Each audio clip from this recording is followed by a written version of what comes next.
pengen mencari anak dan juga mantunya. Bayangkan, seorang ibu yang suaminya sudah meninggal 5 tahun yang lalu dan punya seorang anak satu-satunya, ya barusan saja menikah 1 tahun yang lalu, dan sekarang anaknya dan mantunya ini nggak ada kabar sama sekali. Ya, Mas Siti ini pengen mencari anak dan juga mantunya yang udah menghilang, nggak ada kabar sama sekali. Oh, oke. Ya, katanya sebentar dia keluar. Mana? Hah? Oh, Mak Siti ini sekarang tinggal sendirian. Punya warung, warungnya juga dikerjakan sendiri. Semuanya dilakukan sendiri. Karena apa? Karena dia udah nggak punya. Karena dia selama ini punya anak satu dan menghilang begitu saja. Setiap hari dia sedih, setiap hari dia curhat. Akhirnya dia minta tolong sama tetangganya yang namanya Reta. Nah, Reta inilah yang minta tolong sama tim kita. Udah berapa lama sih dia nggak ketemu sama anaknya? dan mantunya? Wah, udah 6 lama bulan. banget. Ya, sudah ketemu-ketemu lagi sama dia. Tapi emang anak sama menantunya ini tinggal di rumah dia apa enggak? Beda, dia tinggal sama suaminya. Kita diantar sama Reta, begitu ketemu rumahnya Mak Siti, sebuah warung yang katanya itu adalah punyanya Mak Siti, di situ terjadi keributan. Ini rumahnya. Ini rumah siapa? Ini Mas Siti. Maksudnya ini? Mas Siti yang mana? Loh, Udah 3 bulan hampir 18 juta. Bayar-bayar ini gimana ini? Saya nggak mau tahu, Mak. Ya, Mana ini? Maaf, Ini Pak. ada apa ini? Ini ada apa ini? Enggak, sebentar saya mau nanya. Ini ada apa, Bapak? Ini Heri ini nggak tahu ini statusnya mantunya ibu, mananya ibu.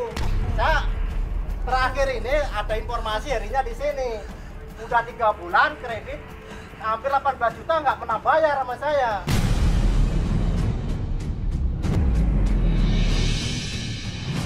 Jadi ternyata yang punya utang ini adalah Heri, mantunya Mak Siti. Loh, Waktu ngambil uang kredit aja gampang enak saya kasih. Begitu mau bayar susah, nggak mau gimana ya. sebentar Pak, ini dia pinjam kreditnya rumahnya di mana? Kan bukan di sini. Rumahnya setahu saya Heri punya rumah Nah, sendiri kan, Bu? Heri tuh nunjukin katanya yang mau bayar Mak Siti ini.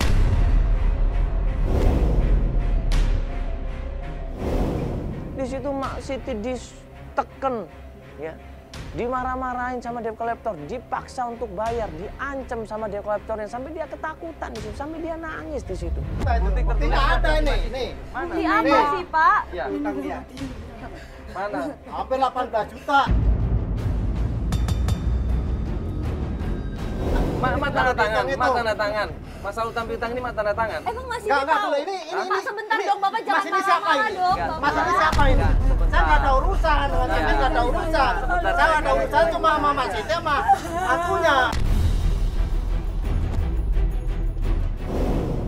Ini kan salah ini. Ini sudah melanggar hukum loh.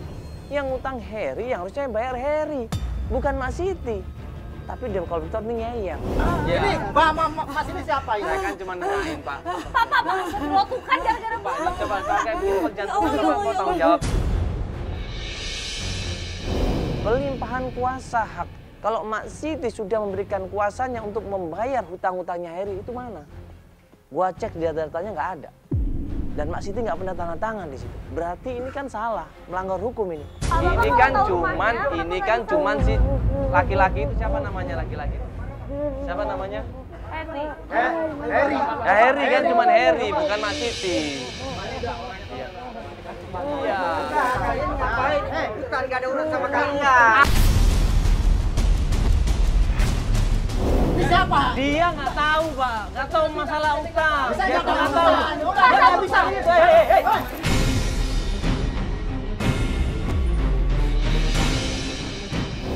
Akhirnya gue sama tim bilang, gue nggak terima ini. Ini nggak bisa dibiarkan. Dan nggak bisa Mak Siti dipaksa untuk menanggung hutangnya Heri, ini nggak bisa. Hei, pergi dong.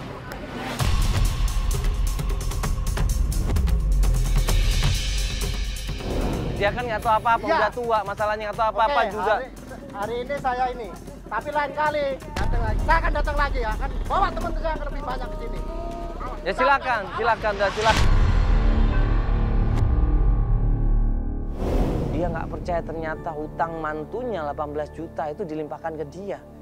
Wong dia ketemu aja nggak pernah, ya kan? Ngobrol sama mantunya aja nggak pernah, kok tiba-tiba suruh bayar utangnya. Itu yang membuat dia kecewa. Ya tolongin saya Kak. Jadi Bella. Waktu saya nggak datang. Iya. Biasanya dia nggak jemput saya, nengokin saya di sini. Iya.